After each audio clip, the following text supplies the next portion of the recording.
兄弟们乐了，大家别看黄仁勋顶着一个黄种人的脸。Guys, listen up. Don't be fooled just because Jensen Huang has an Asian face.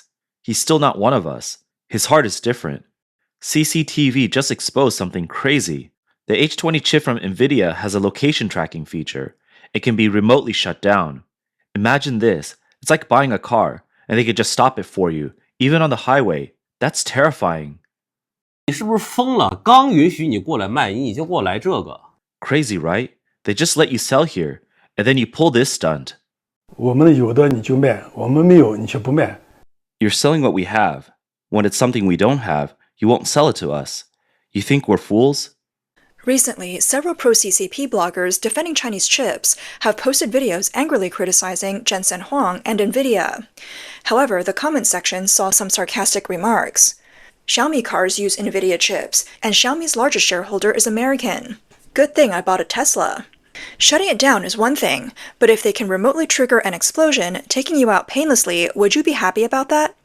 One person even pointed out, you're talking like you have proof that they can remotely shut it down. No one has any evidence right now. NVIDIA, caught in the middle of the US-China AI struggle, surprisingly found itself facing headwinds in China, a country desperate for its chips. Jensen Huang, NVIDIA's founder and CEO, had managed to convince Trump to lift restrictions on the H20 chip made specifically for China. But now, the Chinese Cyberspace Administration is demanding NVIDIA explain whether their chip poses a security risk. On July 31st, the Chinese Cyberspace Administration summoned NVIDIA, citing security risks and asking the company to clarify any potential backdoor issues with its H20 AI chip. The Chinese authorities referred to an expert from the US AI field who claimed that NVIDIA's chips might be remotely shut down or used to track users' locations. This is a serious accusation, suggesting that Beijing suspects NVIDIA's advanced chips to be a remote-controlled Trojan horse. On the evening of August 1st, a spokesperson for NVIDIA responded, "Cybersecurity is critical to us. NVIDIA's chips do not have any backdoors that would allow anyone to remotely access or control them." On August 2nd, the CCP's largest media outlet, People's Daily, published a commentary questioning the company's response. The article stated, while responding is one thing, when doubts are raised about the H20's chip location tracking and remote shutdown risks, the company must provide convincing proof of security to satisfy the demands of the meeting. The commentary further emphasized, no sick chips should be allowed on duty, and warned that NVIDIA's CEO, Jensen Huang, had previously stated that the company always ensures compliance with the law. The article added, since that was said, it must be done. The timing of the Cyberspace Administration's actions against NVIDIA is quite telling. The H20 chip is a downgraded version specifically made by NVIDIA for the Chinese market. It was done after the US tightened restrictions on advanced AI chips at the end of 2023. The Cyberspace Administration's meeting with NVIDIA occurred just a few weeks after the US lifted the ban on H20 sales. NVIDIA's chips have had a turbulent fate in China. Under President Biden, the U.S. restricted the sale of the most advanced chips to China for national security reasons. The H20 chip, designed specifically for China, is considered a low-end version of high-end chips, but even this was later banned under Trump. In April of this year, amid rising U.S.-China trade tensions and intensifying technological competition, the U.S. government once again banned the sale of the H20 chip to China. This ban caused significant losses for NVIDIA, with reports showing a $2.5 billion loss in sales in just the first quarter ending in April, with further losses expected. To regain chip sales, Jensen Huang repeatedly criticized U.S. export restrictions aimed at limiting China's access to AI chips, calling them a failure. Huang revealed that due to export controls, NVIDIA's market share in China's AI chip market dropped dramatically, from 95% in 2022 to just 50%, with revenue from China also falling from 40% to below 20%, allowing local chip companies like Huawei and Cambrian to rise quickly. Huang spent several months lobbying Washington, urging for the relaxation of restrictions on AI chip sales to China. Since April, he has accompanied Trump on visits, testified before Congress, and used his charm on the media, actively seeking support from allies within the White House. Sources say that on July 10th, Huang told President Trump that the U.S. should not let the Chinese market fall into the hands of domestic competitors, stressing that U.S. chips should set the global standard. Trump ultimately agreed to allow NVIDIA's downgraded H20 chip back into the Chinese market. Behind the lifting of the ban is also the progress of U.S.-China negotiations. U.S. Secretary of Commerce Howard Lutnick stated that China recently agreed to supply rare earth magnets, and Washington is willing to release some chip exports to maintain its technological dominance in the Chinese market. A few days after meeting with Trump, Jensen Huang appeared in Beijing, announcing that most of NVIDIA's inventory would likely be restored and promising to accelerate supply in the coming months. This was met with enthusiastic responses. Huang had visited China earlier this year in January and April.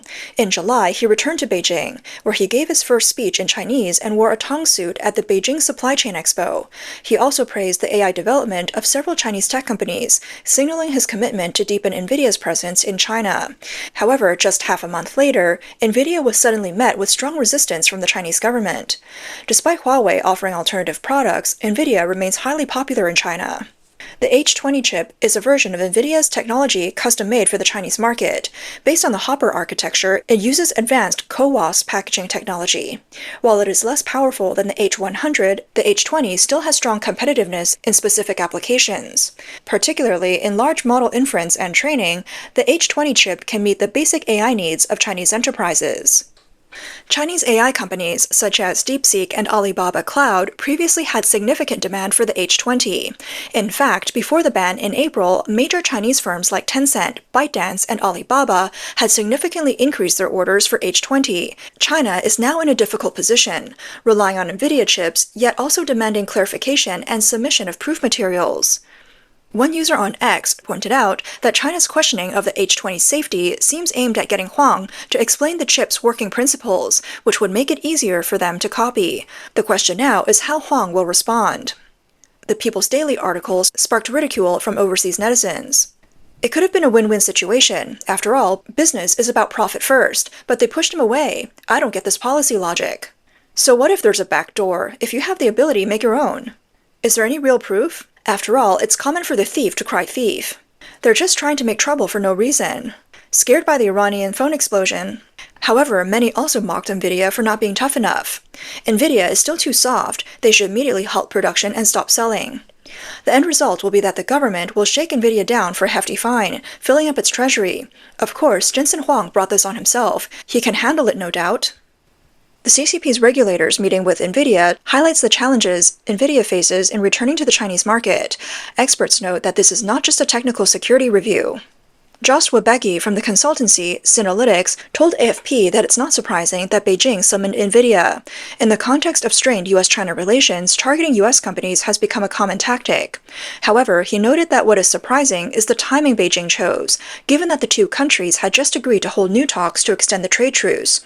In his view, China's move may signal a decision to adopt a more hardline stance. Charlie Chai, an analyst at 86 Research, told Reuters, "We do not believe that Beijing will make excessively harsh demands or introduce regulatory that will effectively drive NVIDIA out of China. For the lack of alternatives, China still needs NVIDIA chips for domestic research and applications." On July 21st, China's Ministry of State Security released a statement claiming that foreign-made chips, smart devices, and software contain backdoors, urging key domestic confidential units to adopt domestically produced chips and systems. Dr. Xie Peixue, a research fellow at Taiwan's National Defense Security Research Institute, told NTD Television, "This is about asserting regulatory sovereignty. No matter how advanced or high-tech your product is, if you want to enter the Chinese market, Beijing has the final say, not Washington. Also, China wants to increase uncertainty for NVIDIA politically, using this as leverage in negotiations for domestic companies. It might also be signaling support for domestic alternatives, hoping to push Chinese tech firms to purchase chips from companies like Huawei." In fact, NVIDIA faces domestic resistance in the U.S., as well as when trying to return to the Chinese market. On July 11th, the day before Jensen Huang was set to visit China, Republican Senator Jim Banks and Democratic Senator Elizabeth Warren jointly sent a letter to Huang, expressing concern about his upcoming visit. The letter emphasized that Huang should not meet with the representatives of companies that collaborate with the Chinese military or intelligence agencies that have been placed on the U.S. export restriction list. The two senators wrote, "We are worried that your trip to the PRC could legitimize companies that cooperate closely with the Chinese military or involve discussing exploitable gaps in U.S. export controls." In response, an NVIDIA spokesperson stated, America wins when its technology sets the global standard. China has one of the largest bodies of software developers in the world. AI software should run best on the US technology stack, encouraging nations worldwide to choose America. Additionally, some former US senior officials warned that allowing NVIDIA to sell chips to China could enable Chinese companies to gain an irreversible lead in artificial intelligence. On July 28th, 20 prominent U.S. national security experts sent a joint letter to U.S. Secretary of Commerce Howard Lutnick, protesting the decision to allow NVIDIA to sell chips to China. Their reasoning was that the H20 chip is not just an ordinary chip, but an advanced AI accelerator that could help China rapidly catch up to and even surpass U.S. AI technology. More importantly, this chip was specifically designed to circumvent export restrictions and enhance AI inference technology. Once in the hands of the CCP, not only could the U.S. lose its AI advantage, but the Chinese military could use this technology to strengthen military applications. From the experts' perspective, this issue has gone beyond a simple commercial matter and involves tangible security concerns. They strongly recommend that the Trump administration reconsider its decision. Reuters also reported in June that U.S. officials accompany DeepSeek of assisting the Chinese military and intelligence agencies, attempting to circumvent U.S. chip bans through shell companies. Why did the Trump administration suddenly decide to ease restrictions? The Washington Post provides an explanation, suggesting that this decision may be linked to the ongoing trade negotiations. Balancing national security with business interests is a huge challenge for any American administration. At present, whether the accusations from the Chinese government has any real basis remains unclear. However, even if the H20 chip does not currently have these features, NVIDIA may eventually comply with U.S. government demands and add such features to higher-end chips in the future. Recently, President Trump outlined an AI development plan, officially proposing the use of location verification features to enforce export controls more precisely, to monitor and crack down on chip diversion. It's worth noting that back in May, U.S. Senator Tom Cotton introduced the Chip Security Act, which requires the Department of Commerce to mandate that AI chips subject to export restrictions must have location verification mechanisms. This is intended to detect chip transfers, smuggling, or unauthorized use. On July 17th, the U.S. House of Representatives Special Committee on China again emphasized the importance of this bill. Dr. Xie Peixue told NTD Television that the Chinese government's concerns about risk are preemptive defense against the Chip Security Act rather than actual existing risks. He argued that China is clearly linking an unclear product defect with geopolitical considerations, aiming to use sovereign regulatory power to pressure NVIDIA and the U.S. government. NVIDIA plans to release a budget version of its Blackwell flagship AI chip tailored for the Chinese market, a report on which was published in May. However, as AI and other cutting technologies are a major battleground for both the US and China, NVIDIA finds itself walking a fine line between the two countries. Shen Mingshi, a researcher at Taiwan's National Defense Security Research Institute, noted that the US will certainly enforce stricter control over the final destination of high-end chips. This puts NVIDIA in a difficult position, as it must comply with US government regulations while also gaining the trust of China's Cyberspace Administration. If NVIDIA isn't careful, it could end up losing favor with both sides. While China needs its chips and NVIDIA can earn some money, the Chinese government is unpredictable. Dr. Xie added that one feature of the new Cold War is that economic or technological security is equated with national security. If NVIDIA wants to play both sides, its maneuvering space will continue to shrink. Even if NVIDIA passes the Chinese Cyberspace Administration scrutiny this time, it still faces other risks in China. At the end of last year, China's State Administration for Market Regulation announced that it was investigating NVIDIA for potential violations of China's anti-monopoly law. In fact, other American tech companies have also been flagged by the Chinese government for cybersecurity concerns.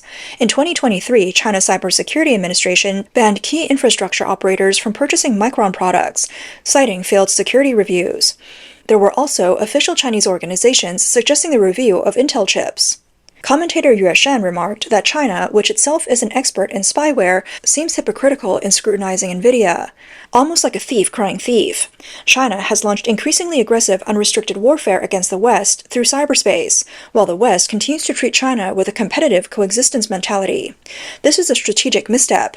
In response to China's unrestricted warfare, the US and the West need to change their competitive mindset and confront China seriously in order to win.